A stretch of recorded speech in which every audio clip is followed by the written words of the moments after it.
Alright, good morning. So last night, I think I put some clips in yesterday's video.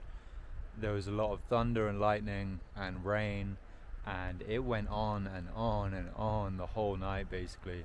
I mean, it would go on and off a bit, like I would think it was over, I'd fall asleep, and then suddenly I'd wake up to thunder and lightning and rain again. So I remember the last point where I heard thunder and lightning and rain was almost 4 a.m. It was like 3:30 or 3:45 or something.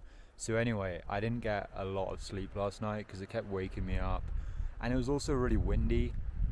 So my tarp was flapping in the wind a bit, and I don't know. It was just yeah, kind of an annoying night. But yeah, so my intention this morning was to get up really early. I actually had an alarm set for 4:45 a.m. So, I was going to get up early to do this like 40-mile day. It's actually 41 miles and 6,500 feet of elevation gain to reach Wyoming. So, I'm still planning on reaching Wyoming today. Um, I'm just going to hike into the night. I was lying there this morning and I was like, I am so tired. I haven't had enough sleep. There's no way I should get up this early. Like, I'm just gonna end up feeling like so tired while I'm hiking. And honestly, I still feel like I'm gonna be pretty tired while hiking. Just didn't get a full proper night's sleep. So anyway, I made sure to sleep in a little bit just so that I felt a bit better, like a bit more well rested. But yeah, I'm just kind of out of it and tired. So anyway, I'm gonna do this 41-mile day. I'm just gonna keep hiking until I get there, see what time that ends up being. Could be midnight, who knows, but whatever, let's get it done. And as you can see, it is still looking stormy. This is at like almost 8 a.m. now, or like 7:30, but basically it's just been stormy for a while, and it's really, really windy and cold.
So if you're curious, that alpine area that I was in this morning with the snow and the wildflowers and all that, that was at just under 12,000 feet, like really close to 12,000 feet.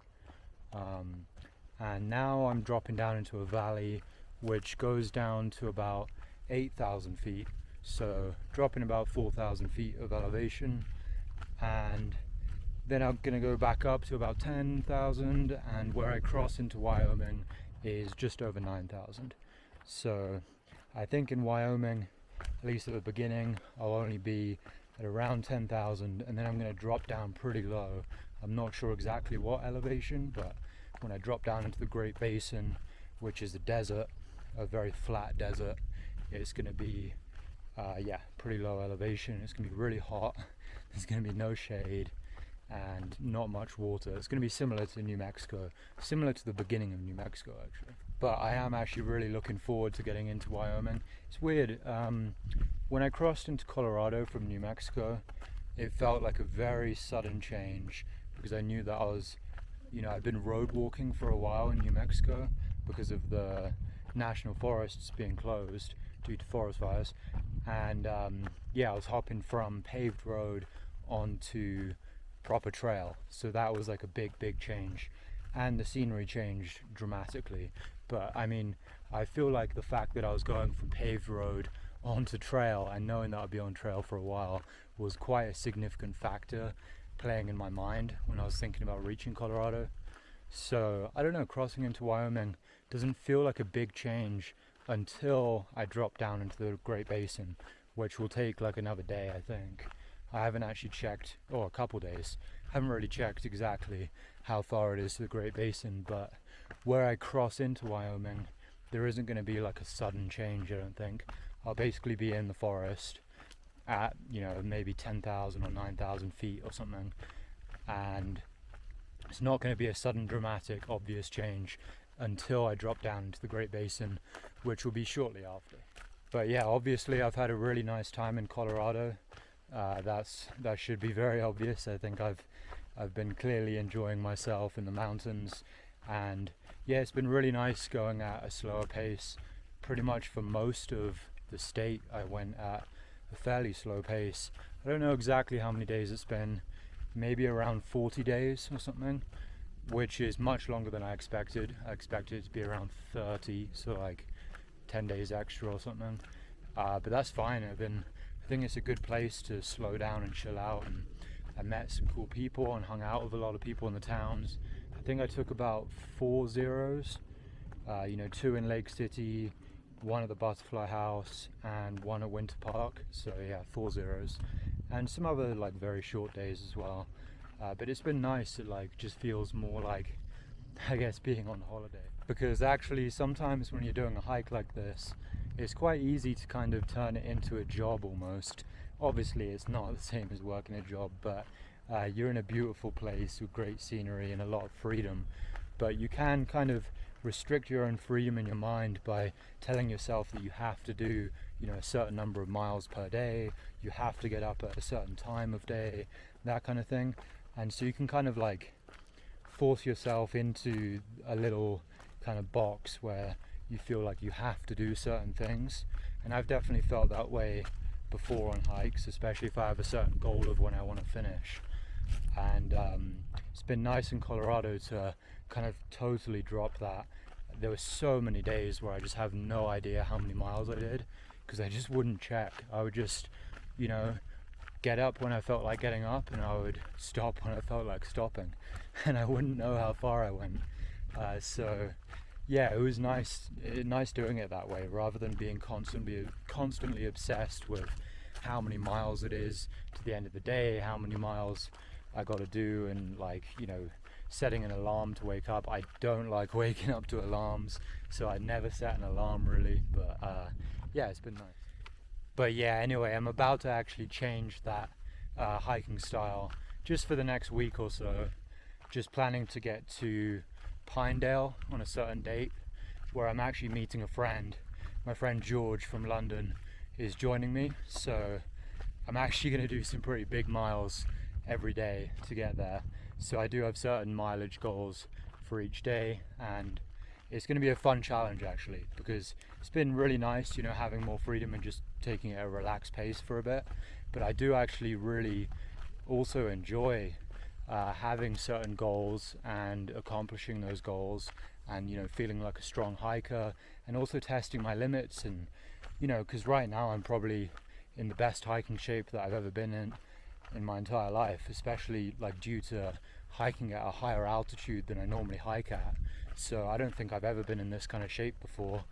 And yeah, I'm primed for, you know, testing out what my body is capable of and seeing how many miles I can do each day. So we'll see how that goes, but I'm going to be trying to do a lot of 40-mile days. So I know 40 miles sounds crazy, but yeah, I think it's very doable. I did a couple of 40-mile days in New Mexico, and the Great Basin in Wyoming is going to be pretty similar to that. I mean, it's going to be very flat. I think the heat is going to be the main factor that slows me down, but yeah, it should be interesting testing myself out a little bit. And yeah, like I said, I've had a great time in Colorado. It's a beautiful state. You know, the mountains are really incredible here, and there's been a lot of areas that I really enjoyed, especially, you know, the San Juan Mountains, from basically where I crossed into Colorado all the way up to Silverton, where I joined the Colorado Trail, or maybe even to Lake City. All of that was really nice. And then the Collegiate West route was really cool. That was from around Monarch Pass, where I stayed at the Butterfly House, and all the way up to like Twin Lakes, and then summiting Mount Elbert was really cool. And yeah, what else? I mean, Gray's Peak and Torrey's, you know, after I left the Colorado Trail, and I saw all those mountain goats as well. That was a bit before Gray's and Torrey's. And yeah, there's so many cool places, seen so many moose and goats obviously, and yeah, it's been really cool. One of the best things actually about Colorado has been how many hostels there have been, and like really nice hostels. You know, the Avon in Silverton, the Raven's Rest in Lake City, the Butterfly House near Salida by Monarch Pass, and where else? Yeah, I mean, there's been a bunch of hostels. There was In the Clouds in Leadville, and there was the Shadow Cliff in Grand Lake. So yeah, it's been really good staying at all these hostels. It's much cheaper. Usually the hostels are like, you know, $30 or $40 a night or something, which is obviously way cheaper than staying at a hotel. Because I would say actually the biggest issue with hiking in Colorado is that it's expensive. You know, the food is expensive, and the towns are basically, at least the towns that we go through on the CDT, are all like really touristy mountain towns. And some of the towns have been really cool, and I've actually really enjoyed going into these towns and seeing them. A lot of them have like cool history with, you know, mining and all that, and it's quite interesting to see, especially the ones which have some older buildings. And yeah, just it is cool. But at the same time, you know, it is a bit annoying when you go there and it's like just packed full of tourists. And obviously I am a tourist, so I can't really complain too much. But when you do a thru hike, it's quite, I don't know, it's different, because you go through really small towns and you can see places which are a bit more down to earth and a bit more like, you know, just locals living there. And I find that a bit more interesting than going somewhere where like everyone that you see walking down the street is basically a tourist or someone just like from out of state. Whereas I think going into Wyoming, there's probably going to be a bit more of like a locals type experience to it, and meeting people that actually live there and are from there. And yeah, getting food in Colorado has been really expensive. I mean, some of these towns, you go to get a burger and fries and it's like close to $20 just for a burger. So that's why I often go for pizza, because you can get a big pizza and it really fills you up. So I don't know. It's definitely been a bit more expensive. I think it's going to be cheaper going into Wyoming now, but that's to be expected anyway. You know, they're tourist towns, you know, what can you expect? And the resupply on food has often been a bit expensive unless I'm able to go to a Walmart or a Safeway, but oh well, that's just the way things are. And like I said, I am actually quite looking forward to getting into the Great Basin, being back in the desert. It's going to feel like New Mexico again, and I'm quite excited for that. People find it quite boring, and I suppose it is. There isn't much to see, but I really kind of appreciate the beauty of that type of barren landscape.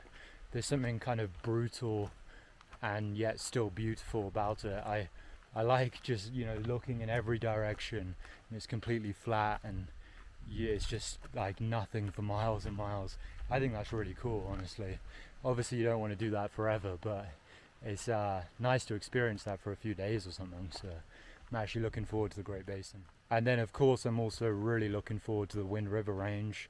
A lot of people talk about the Wind River Range being one of the best parts of the CDT, and yeah, people love hiking there, so I think it's going to be some really cool mountainous areas. So I'm excited for that. And I'm also especially excited for the fact that my friend George from London is going to be joining me, and he's joining me for about 10 days. So that's going to be really fun.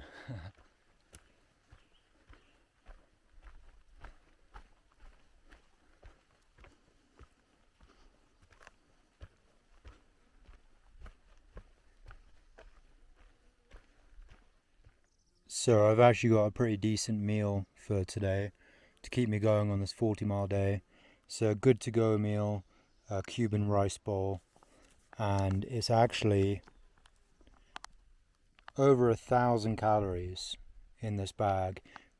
You can see the ingredients here. I don't know if you can see it, but it's pretty healthy. It's mostly like vegetables and spices and stuff. So it's like kind of beans and rice and veggies and spices. So pretty decent, and surprisingly it's 1,000 calories. Usually these meals are at most like 700 or 800 calories. So pretty happy that this is a nice big high calorie meal. So I'm going to eat this now. Been cold soaking it for about an hour, so it should be ready to go now.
I think unfortunately it looks like it's going to rain.